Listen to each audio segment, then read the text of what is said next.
but are getting close. Giorgio, Visioli, is that the correct way? Visioli, yeah, Visioli, Correct. yeah. Yeah, you said it fine. Italian? Well, yeah, my grandfather, sorry. Grandfather? Yeah, grandfather. Lovely. Italian, so. At least I pronounced it right. Yeah.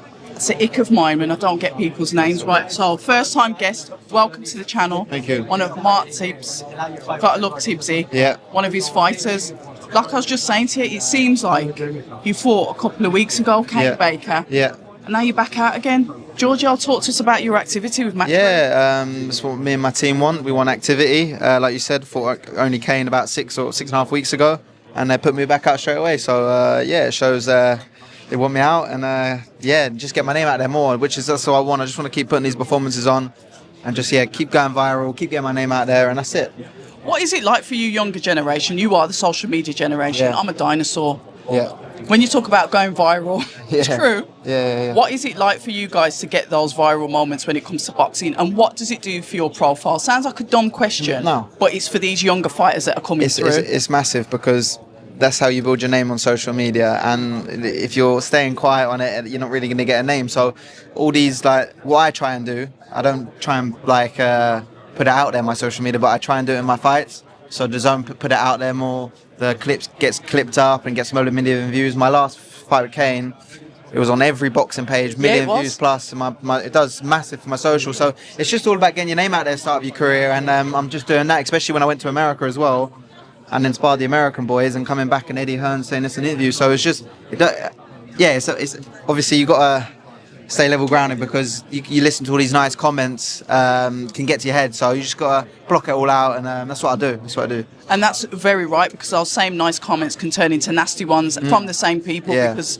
as you know, the boxing public, we are fickle. There's like when I went to America, I sparred that boy called Curmel. Oh, Curmel Moton, is it? Yeah. And obviously Eddie said what he said, and it went viral, but there was an American channel put something out, and I got like 500 plus comments of just me just getting slated. Wow. I didn't obviously read them all, but it is what it is. It's good though. It's good publicity. Any publicity is good publicity. Yeah, that's it. So talk to me about your style. From what I see, you're quite come forward, aggressive. Yeah. But your style and why you are getting those highlight reels. You say come forward kind of style.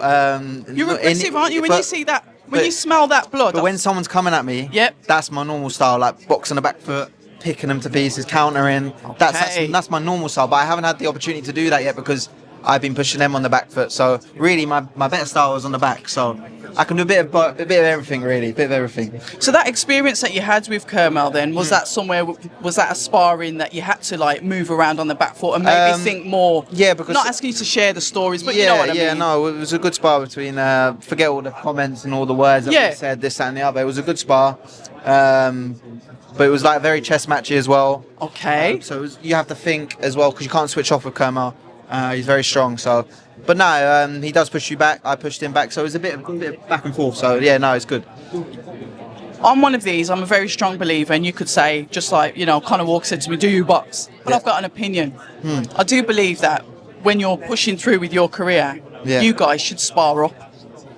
Better competition. 100%. Okay, talk to me about that, because I've had it in the neck when people have said, it doesn't matter, you don't have to spar up, but... Nah, like, don't get me wrong, it's good. You're getting... Does my breath stink or something? No, Do I need to get the mints out? Yeah, you're moving away. Sorry, my bad. I've got some mints in my bag. I don't know. It's all good. No, but no, it's a bit of both, really. Like, sometimes you need to spar the lower level because you can work on things. Okay. But then you need the opposition. Then you need the higher oppositions to, I don't know, feel that under pressure, feel that getting walked down, and just get used to that higher level. So when you get to that higher level, you're used to it. If that makes sense. So when you're talking about, I'm intrigued now. When you talk about like the lower level sparring, or maybe the same level as you, and you're talking about working on things, not that they're like a virtual punch bag, but when you talk about working on things, what specific things is it good to like work? It's just like, let's say I'm sparring an amateur and they don't really push me back. You want to kind of, for me, I want to practice on letting them walk me down. So what I try and do is I don't really go towards them. I can let them come to me. Okay. So I could just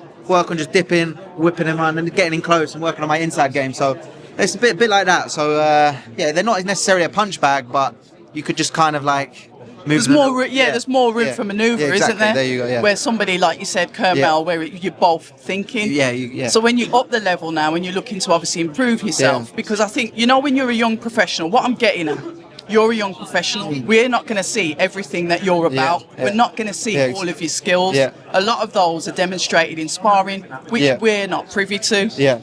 So that's why I'm asking you all these questions. So when you do spar that higher level, talk to me about that, about the thinking, having to really think for yourself. Yes, your coaches in the corner can give you those words of advice, but you've got to be switched on in that moment. 100%. You got to treat it like a fight when you're doing these the higher level guys like Curmel, the Adam Azims who I sparred. Nice. You have to switch on because you take a split second off, they catch you, and it's the same in a fight. You switch off in a fight, you get knocked out and you lose. So you got to treat it like a fight, and that's what I do. Even like the day before I spar, I don't do too much because I want to get the best out of my spar.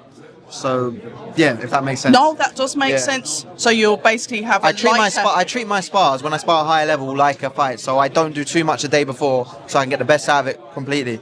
So I can work on things and so I'm switched on.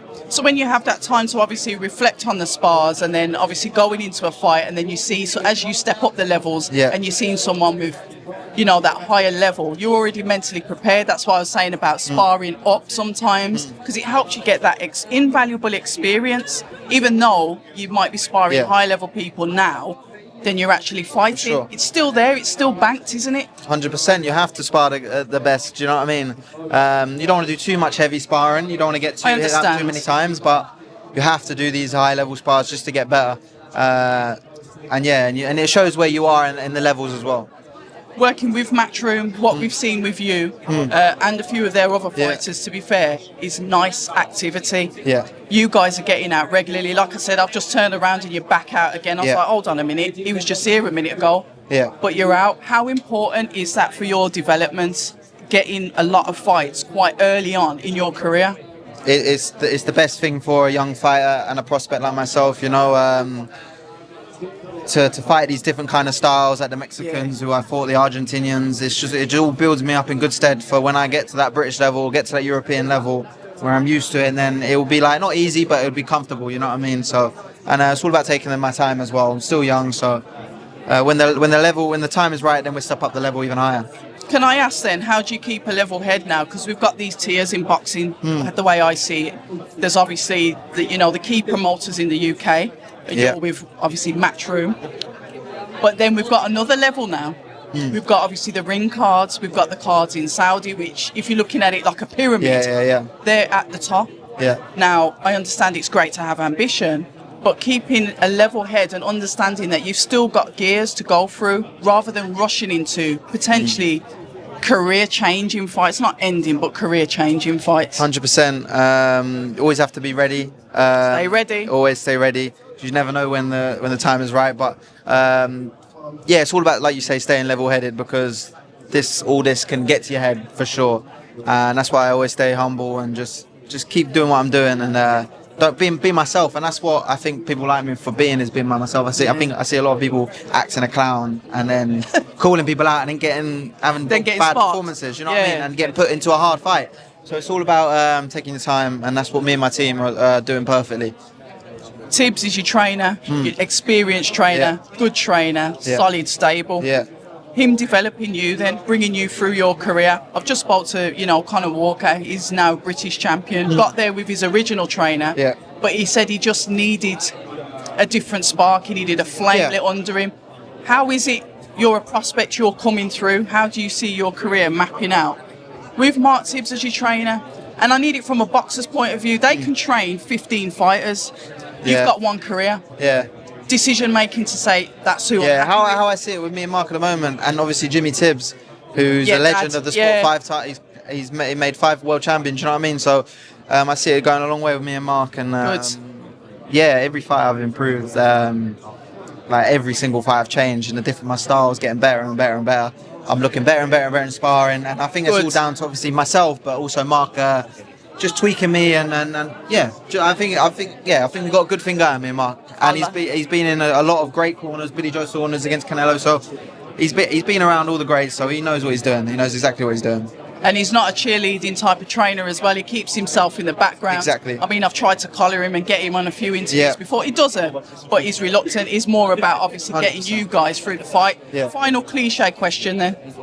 What can we expect from you on Saturday night, I love that Giorgio? question. Look, I've said on my Instagram I'm looking for a spikeable performance. I really want to show my levels again. Like, even though I keep showing it every fight, but I really want to step up even more. Like, even though I look good against Kane, but I know I could do even 10 times more than that. Just being relaxed and yeah, no, it's definitely going to be a spiteful performance. Trust me, for sure. And I love that word in boxing, spiteful performance. Ladies and gentlemen, Giorgio Visioli, get behind him, support our British fighter as he goes through his boxing journey. And thank you so much for your time. No problem. People say I'm toxic, and honestly, I don't care.